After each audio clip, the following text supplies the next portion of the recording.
This is Brian Rogers for BBK Performance to show you how to quickly and easily add even more horsepower, torque, and throttle response to your V8 4th generation F-body using our all-new twin-bore throttle body. BBK offers 8 part numbers to cover all TPI and LT1 powered F-bodies with twin 52mm units for stock or mildly built motors, or our huge twin 58mm units for race or forced induction applications. Begin by checking the voltage on the throttle position sensor. With the key on and engine off, ground the black wire of a digital voltmeter and probe the output wire on the sensor harness. For verification, the voltage on this wire will increase as you open the throttle. Note the voltage that is displayed for future reference. A little trick that we like to use to avoid damaging the wire or harness is to poke a paper clip into the connector instead of stabbing the jacket on the wire itself.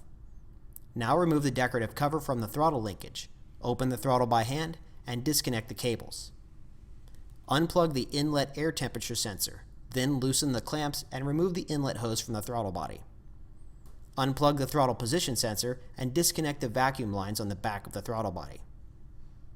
Unplug the idle air controller, then remove the 4 bolts that hold the throttle body to the intake manifold. The last step to removal is disconnecting the coolant flow hoses from the throttle body. Here's another little trick we like to use. Put a rag inside the jaws of vice grips, then gently clamp and lock down to close the hoses off before removing. This keeps coolant spillage to a minimum, and the coolant that does spill out will be absorbed by the rags. With the throttle body removed, clean up the gasket surface on the intake manifold. The next step is to unbolt and remove the idle air controller and throttle position sensor from the stock throttle body. Be sure to clean up the gasket surface on the idle air controller before transferring it to the BBK throttle body. And when installing this unit, be sure to use the supplied gasket and hardware.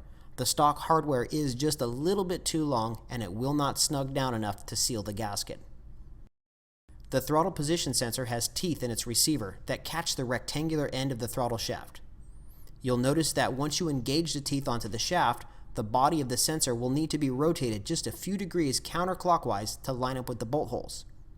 If you have the teeth engaged properly, you'll feel a slight spring-loaded action when rotating.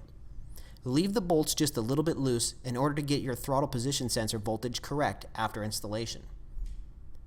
Back at the car, re-establish the coolant and electrical connections at the idle air controller and throttle position sensor. Bolt the BBK throttle body to the intake manifold using the supplied gasket and hardware. Note that the longer mounting bolts are for the bottom of the throttle body. Now reconnect the vacuum lines on the back of the throttle body, and keep in mind that 4th gen cars are old enough now to have dry and rotted rubber parts, so be sure to inspect the vacuum hoses for cracks and replace them if necessary. Now you can connect the cables to the linkage of the BBK throttle body. Use the voltmeter once again to measure the throttle position sensor voltage. To adjust the voltage, simply twist the body of the sensor until the voltage matches the original reading that you noted during the removal process. Once you've achieved the correct voltage, tighten the sensor mounting screws to lock it down. The last steps are to reinstall the decorative cover and the inlet hose. Then reconnect the inlet air temperature sensor and you're done. Let's run this car on the dyno to see what the 58mm BBK throttle body did for this LT1.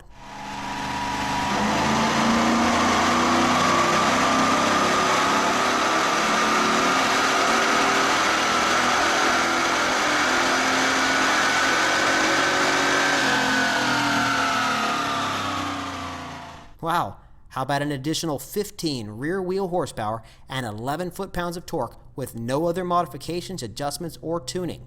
And that is great bang for the buck right there.